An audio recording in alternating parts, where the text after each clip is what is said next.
ఉచితాలతో సోమరులను చేయొద్దు సుప్రీంకోర్టు వారు ఉచితాలతో సోమరులను చేయొద్దు అని చెప్పేసి మరి పేద ప్రజలకు ఇచ్చే సంక్షేమాల మీద ఉచితాల మీద మాట్లాడారు. సంతోషం, మాట్లాడాలి, తప్పలేదు.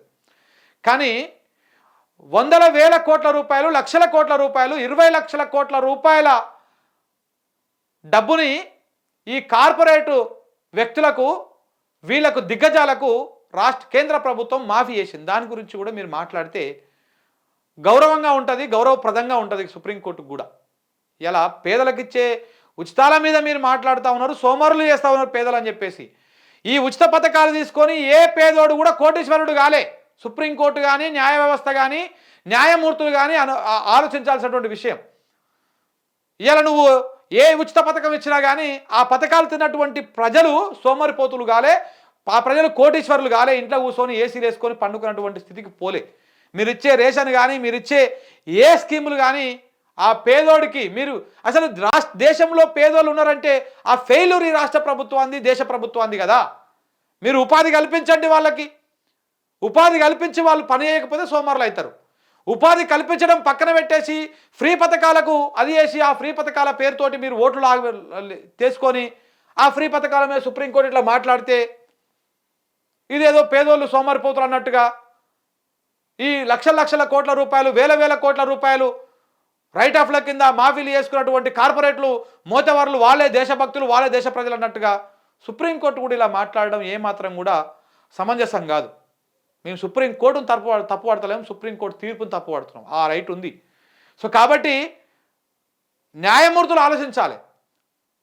సోమరులు ఫ్రీ పథకాలు ఇచ్చేంత మాత్రాన ఏ పేదోడు సోమరుడు గాడు, ఏ పేదోడు కోటీశ్వరుడు గాడు. ఇలా రైతు బంధు ఇస్తున్నాం, అది ఫ్రీ పథకం కింద మీరు కౌంట్ చేసుకుంటే మేమేం చేయలేం. ఆ రైతుకు ఉన్నటువంటి గోస, ఆ రైతుకు ఉన్నటువంటి బాధ, ఆ సమయానికి ఆయనకు ఉన్నటువంటి ఆ ఎకరమో 2 ఎకరాలలో పంట పెట్టుకోవడానికి పెట్టుబడి దొరకక 5,000, 10,000, 20,000, 30,000 ₹3 మిత్తి, ₹4 మిత్తి, ₹5 మిత్తికి తెచ్చుకుంటాడు. అది ప్రభుత్వము సాయం రూపంలో ఇస్తే ఆ రైతుకి ఎంతో ఉపయోగపడుతుంది. ఆ రైతు అప్పు లేకుండా పంట మీద దృష్టి పెడతాడు, పంట పండిస్తాడు, 10 మందికి ఉపాధి కల్పిస్తాడు. ఆ రైతు ఈ 5,000 మీరు ఎకరానికో 6,000 ఇచ్చినంత మాత్రాన ఆ రైతు కోటీశ్వరుడు గాడు, అట్లా కోటీశ్వరులేం గారు. వాళ్ళు ఆ పైసలు తీసుకుపోతారు, మళ్ళీ పెట్టుబడి పెడతారు, 10 మందికి ఉపాధి కల్పిస్తారు, పంట తీస్తారు, మళ్ళీ మార్కెట్లో విడుదల చేస్తారు, డబ్బులను రొటేట్ చేస్తూ ఉంటారు. సో కాబట్టి ఫ్రీ పథకాలతోటి సోమరులు అయిపోతారు అనుకోవడం మాత్రం అది 100% తప్పది. మీరు కట్టడి చేయాల్సింది బ్యాంకులను కట్టడి చేయండి. దొంగలకు లోన్లు ఇచ్చి ఆ లోన్లను వసూలు చేసుకోవాలని చేతగాని బ్యాంకులు ఆ రైట్ ఆఫ్లను చేసి ఆ డబ్బును మొత్తం ప్రజల మీద రుద్ది మీరు ఏం చేస్తారు? హోమ్ లోన్ రేట్లు పెంచుతారు, పర్సనల్ లోన్ ఇంట్రెస్ట్ రేట్లు పెంచుతారు, అన్ని రెపో రేట్లు పెంచుతారు, అన్నీ పెంచేసి పేద ప్రజల మీద భారం మోపి, నేను హోమ్ లోన్ తీసుకున్నాను, నేను కూడా నాకు ఒక 30-38 లక్షల లోన్ ఉన్నది. ఆ లోన్ నేను తీసుకున్నప్పుడు నాది రేట్ ఆఫ్ ఇంట్రెస్ట్ 8 7 ఉండే, ఇప్పుడు అది 10 దాటిపోయింది. అంటే ఎందుకు పెరుగుతూ ఉంది ఇది? ఇప్పుడు మీరు చేస్తున్నటువంటి కార్యక్రమాల వల్ల అది పెరిగిపోతూ ఉన్నది, పాపం పెరిగిపోయినట్టు పెరిగిపోతూ ఉన్నది. మా టెన్యూర్ వచ్చేసి 20 సంవత్సరాలే ఉండి ఇప్పుడు అది 30 సంవత్సరాలకు పోయింది. అంటే పేదోడు ఎప్పుడు రిలీఫ్ కావాలి ఆ లోన్కి వెళ్ళి?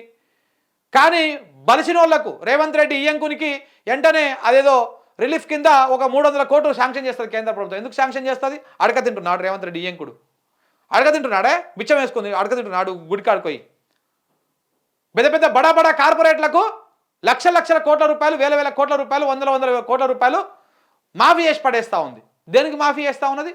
అడక తింటున్నారు వాళ్ళు. ఏమన్నా వాళ్ళ ఆస్తులు జప్తు చేయండి, అప్పు చేసి కట్టకపోతే, ఆ బ్యాంకులు చెత్త కాకపోతే. ఈ బ్యాంకులు పేదోడిని ముక్కుపిండి వసూలు చేస్తాయి, వారి మీద పన్నులేసి ఈ రకంగా చేస్తాయి. అక్కడ మాత్రము రైట్ ఆఫ్లు చేసేస్తాయి, వాళ్ళకు మాఫీలు చేసేస్తాయి, వాళ్ళు మాత్రం మంచిగా ఉంటారు. ఈ దేశంలో ఇది నడుస్తూ ఉన్నది. సుప్రీంకోర్టు అది గ్రహిస్తే బాగుంటుంది.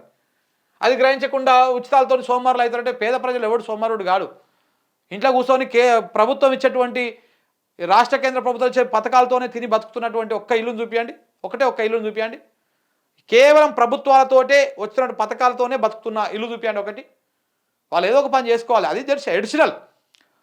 100% కష్టపడేటువంటి వ్యక్తి 80% కష్టపడి ఒక 20% ప్రభుత్వం సహకారం అందిస్తుంది, అంతే. అడిషనల్ అది, అంతే.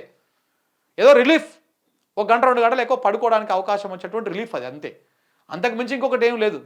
మీరు ఇచ్చే పథకాలతోనే వాళ్ళు అన్నీ నడిచిపోతున్నాయి అన్నట్టుగా తప్పు.